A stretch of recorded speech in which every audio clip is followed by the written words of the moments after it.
دنیا میں بہت سارے ایسے ملک ہیں جہاں پر ڈیموکریٹس اور ڈکٹیٹرز کے درمیان آنکھ مچولی چلتی رہتی ہے۔ کبھی ڈیموکریٹس پبلک کی طاقت پہ اقتدار میں آ جاتے ہیں تو کبھی ڈکٹیٹرز جو ہیں وہ اپنی منمانی کرتے ہوئے ڈنڈے کے زور پہ، طاقت کے زور پہ اقتدار پہ قبضے کر لیتے ہیں۔ اچھا، ڈکٹیٹرز کے پھر کئی اقسام ہوتی ہیں، کئی ٹائپس ہوتے ہیں۔ مثال کے طور پر ملٹری ڈکٹیٹرز ہوتے ہیں ایک، دوسرے وہ ہوتے ہیں جو کہ بظاہر دکھنے میں جمہوری لگتے ہیں، ڈیموکریٹس لگتے ہیں، لیکن ہوتے ڈکٹیٹرز ہیں۔ اور فاشسٹ ہوتے ہیں یہ نارملی، اپنا اقتدار بچانے کے لیے ہر حد تک جاتے ہیں اور ان کے اوپر کوئی قانون اپلائی نہیں ہوتا۔ ترکی ایک بڑا امپورٹنٹ ملک، اور ترکی کی اگر آپ تاریخ پڑھیں تو وہاں پر بھی آپ کو ڈیموکریٹس اور ڈکٹیٹرز کے درمیان آنکھ مچولی نظر آتی ہے۔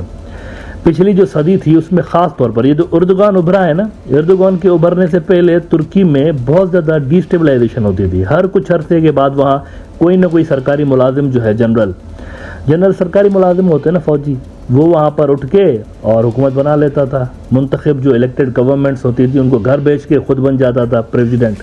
1980s کے شروع میں ترکی کے اندر ایک ڈکٹیٹر صاحب تھے جو کہ ملٹری جنرل تھے۔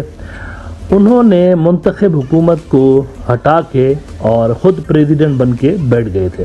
ان کا نام تھا احمد کینان ایورن، اور احمد کینان ایورن جو ہیں وہ اس وقت تو پریزیڈنٹ بن گئے۔ طاقت کا نشہ جو ہے نا، طاقت کا نشہ کہتے ہیں شراب کے نشے سے زیادہ خطرناک ہوتا ہے، تو اس وقت وہ پریزیڈنٹ بن کے بیٹھ گئے۔ حالانکہ ان کے پاس کوئی لیجیٹیمیٹ اتھارٹی نہیں تھی یہ سب کرنے کی، کیونکہ دیکھیں پبلک کے پاس رائٹ ہوتا ہے کہ وہ اپنے منتخب نمائندے الیکٹ کریں۔ البتہ اب یہ ہوا ہے 2014 میں ان کو کوئی لائف امپریزنمنٹ جو ہے نا، مطلب ساری زندگی جیل میں رہیں گے، یہ سزا ان کو سنا دی گئی، اور ان کی جو رینکس تھی، ملٹری رینکس، وہ بھی ان سے واپس لے لی گئی تھی۔ تو یہ اصل میں اس وجہ سے ہوا کیونکہ ترکی اپنی جو ڈیموکریٹک ان کی ہسٹری ہے اس کا ایک لمبا سفر طے کرتے ہوئے ایردوغان کی لیڈرشپ میں، خاص طور پر کیونکہ ایردوغان ایک پاورفل لیڈر ہے۔ آپ نے دیکھا ابھی کچھ عرصہ پہلے اس کے خلاف امریکن سپورٹڈ ایک ملٹری کو ہوا تھا، انہوں نے امریکہ کے اوپر الزام لگایا تھا، فتح اللہ گولن کے اوپر خاص طور پر، تو اس میں ان کا دھڑن تختہ کرنے کی کوشش کی گئی تھی، لیکن انہوں نے جب ایک کال دی تھی تو ہزاروں لوگ باہر نکل آئے تھے سڑکوں پہ۔ اور ان کی جو پارٹی ہے جسٹس اینڈ ڈیولپمنٹ پارٹی، یہ دنیا کی سب سے بڑی پارٹیز میں سے ایک ہے۔ تو ایردوغان کے ایمرج ہونے کے بعد سارا نقشہ وہاں کا پولیٹیکل جو ہے وہ چینج ہو گیا تھا۔ اب ترکی کا جو کانسٹیٹیوشن ہے نا، ویسے تو ترکی ہزاروں سال پرانا ملک ہے، ان کی اگر آپ تاریخ دیکھتے ہیں تو کوئی 2000 سال سے زیادہ پرانی تاریخ ہے ان کی۔ تو ان کا جو کانسٹیٹیوشن ہے وہ 1982 میں اسی جنرل نے بنایا تھا جس نے ماشاء اللہ لگایا تھا 80s میں، احمد کینان۔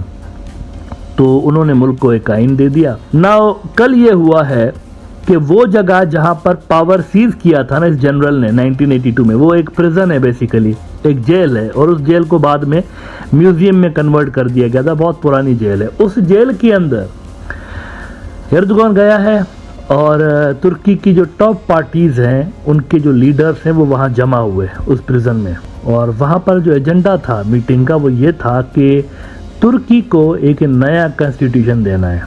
ایردوغان نے وہاں پر اناؤنس کیا کہ یہ جو موجودہ کانسٹیٹیوشن ہے یہ تو ڈکٹیٹر نے بنایا تھا، ایک آمر تھا ڈکٹیٹر، اس کے پاس کوئی اتھارٹی نہیں تھی رول کرنے کی۔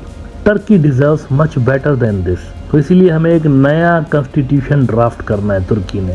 موجودہ جو کانسٹیٹیوشن ہے وہ سیکولر کانسٹیٹیوشن ہے، لیکن اس کے اندر کچھ امینڈمنٹس ایسی ضرور کی ہیں ایردوغان نے جہاں پر وہ تھوڑا سا اسلامک ٹچ بھی اس نے اس کو دیا ہے۔ ناؤ یہ جو نیا کانسٹیٹیوشن ہوگا یہ بنائے گا تو ایردوغان نا، اور ایردوغان کو ان کے اپوننٹس یہ مانتے ہیں کہ یہ تو اسلامی خیالات کا بندہ ہے، تو خیال یہ ظاہر کیا جا رہا ہے کہ ترکی کا جو نیا کانسٹیٹیوشن بنے گا وہ اسلامک کانسٹیٹیوشن ہو سکتا ہے، اس کے اندر کچھ شقیں ایسی ہوں جو کہ اسلامی گورننس سسٹم جو ہے اس سے مماثلت رکھ سکتی ہیں۔ اب کس طرح بنتا ہے، کیا بنتا ہے، یہ تو جب فائنل ڈرافٹ آئے گا تب ہم اس کو دیکھیں گے کہ کیا بنا ہے۔ لیکن the good thing is that Erdogan نے تمام تقریباً بڑی پارٹیوں کو انوائٹ کیا ہے کہ آپ سب آ جائیں، مل کے بناتے ہیں، کیونکہ کانسٹیٹیوشن ہے نا، کانسٹیٹیوشن ایک ایسی چیز ہے جو کہ پوری قوم سے ریلیٹڈ ہوتا ہے، کسی پارٹی سے ریلیٹڈ نہیں ہوتا۔ تو اس نے تمام پارٹیوں کو انوائٹ کیا ہوا ہے کہ سارے آ جائیں، تو مل بیٹھ کے سب کی سجیشن لے کر اور ہم اس کو ایڈ کریں گے۔